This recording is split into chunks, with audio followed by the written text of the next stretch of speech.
couple weeks ago here on the AGTS campus, we had the noted New Testament scholar Craig Keener on campus. And Dr. Keener has written widely on a variety of subjects, not the least of which an egalitarian view of women in ministry. His most famous book on that is Paul, Women and Wives. And during his time here at the seminary, he did a presentation in the evening in cooperation with the Network for Women Ministers of the Assemblies of God.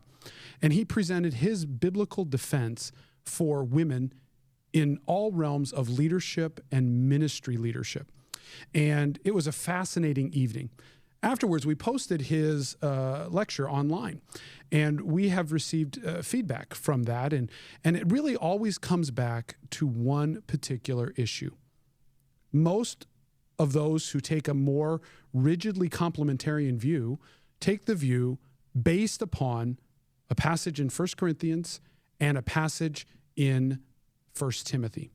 The 1 Corinthians passage, I think, is more easily dealt with in my perspective. It's a much simpler issue to deal with there in reference to women in leadership and ministry. But the 1 Timothy passage is much more complicated.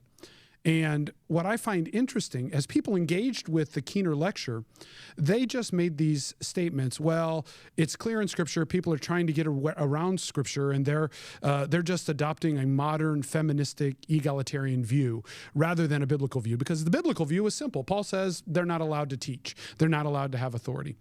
And what I find interesting is no one who responded that way engaged with the 10 minutes that Keener devoted specifically to addressing that passage.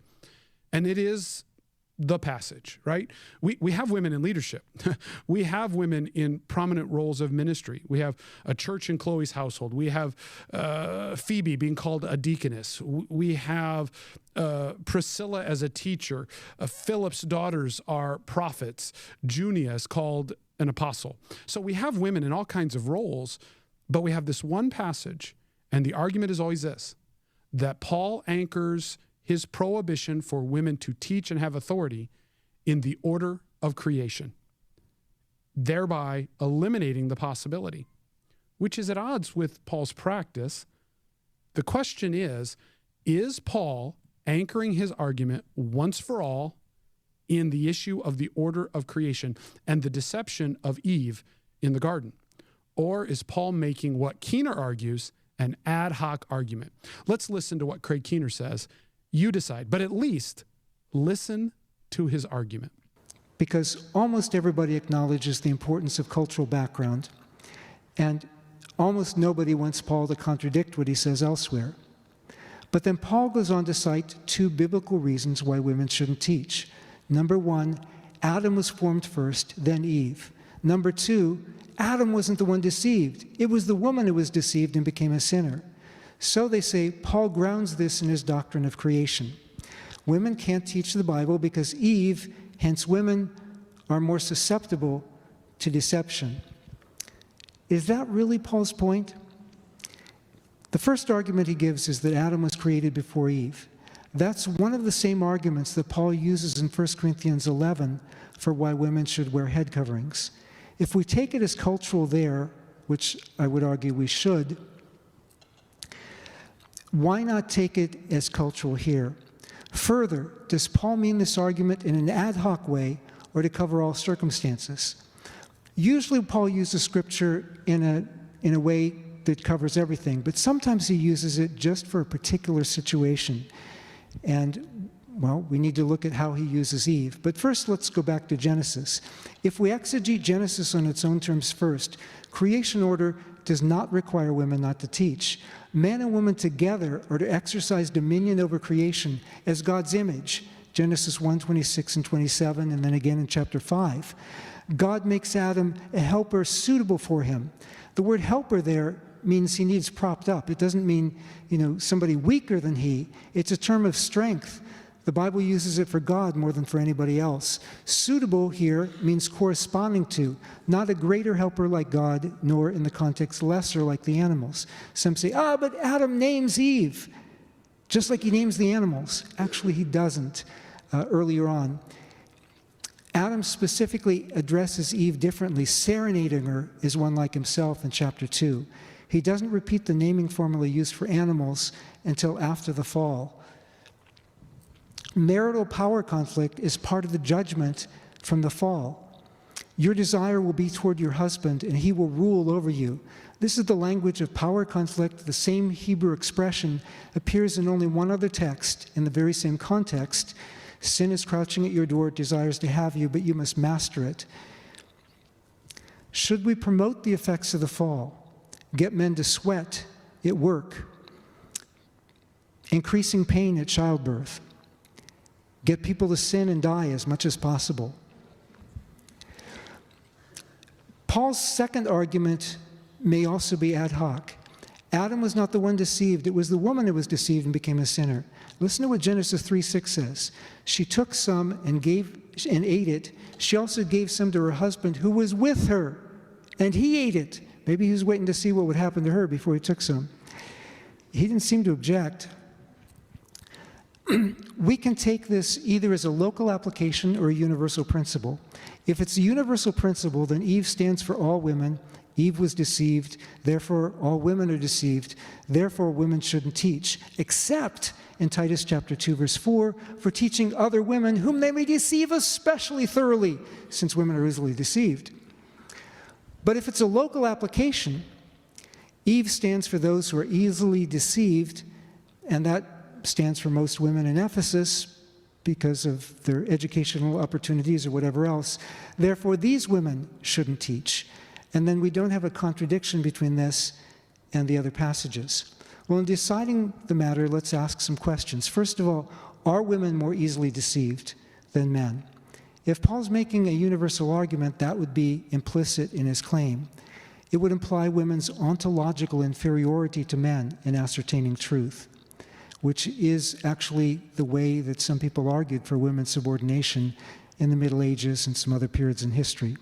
If it's universal rather than local, then it would have to be genetic rather than cultural, the lack of Y chromosome. It would have to apply to all women, or it wouldn't exclude all women from teaching the Bible. Well, this should be easy enough to test empirically. On average, and this is just an average, it doesn't predict for any individual, on average, women prove better on verbal skills and men on math skills. Which are better for preaching? Beyond the average, it's unpredictable who will do better. But in my biblical interpretation classes over the years, where I taught hundreds of men, hundreds of women, there was no way to predict who would do better on context skills, who would do better on research, background, and so on. You just, empirically, there's no way you can make that argument if they have the same educational opportunities. Could Paul use Eve is an analogy in an ad hoc way? Well, there's two other places where he uses Eve in his extant letters. One is, Adam was before Eve, therefore women should wear head coverings. Do we take that as universal? So why would we take it as universal in 1 Timothy 2? I don't want, the second one is 2 Corinthians 11:3. I don't want you Corinthians to be deceived like Eve was by the serpent. Is he applying Eve to women there? He's making an analogy to the Corinthian Christians as a whole. Paul sometimes makes ad hoc analogies. So why would we start with this one text and make it universal when it addresses a local situation and not some others?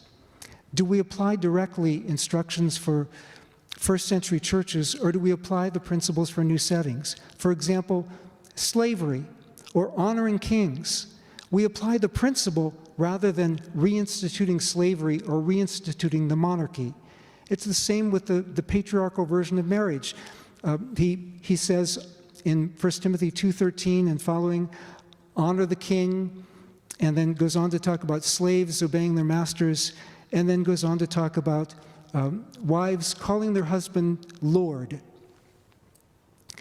And the context specifically in 1 Peter 2:13 is honoring every human institution. This is talking about recognizing the authority structures within a culture. It's not summoning us to replicate first century authority structures. And when you look at the household codes, Ephesians is the longest one we have in the New Testament.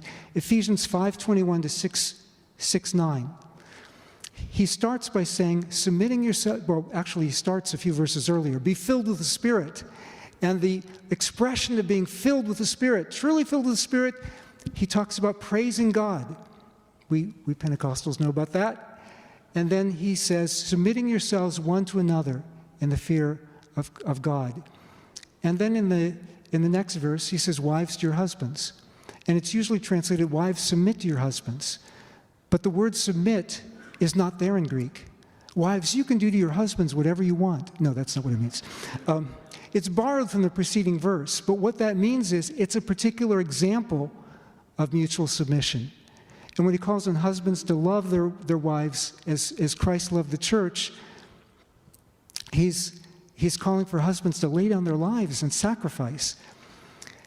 And then at the end of the household codes, he says, slaves, obey your masters as you would Christ. And then at the very end of that, in chapter 6 and verse 9, and he says, and you masters, do the same things to them. In other words, this is the only set of household instructions we have in ancient literature that begins and ends. It's framed completely by mutual submission, and therefore follows what Christ called us to, which is loving one another and serving one another.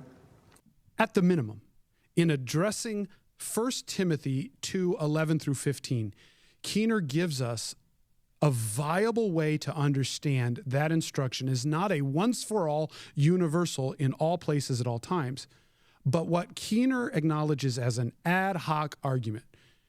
It's at least a fair treatment of Scripture that should be engaged with on the merits of its idea, not simply dismissing it.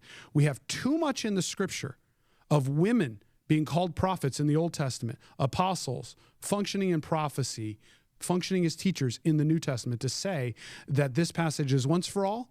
And Keener gives us a very, very viable way to engage with this passage, to be true to Scripture, to still hold it as authoritative in our life, but understand this as an ad hoc argument for a specific situation Paul is addressing with Timothy and the church he leads.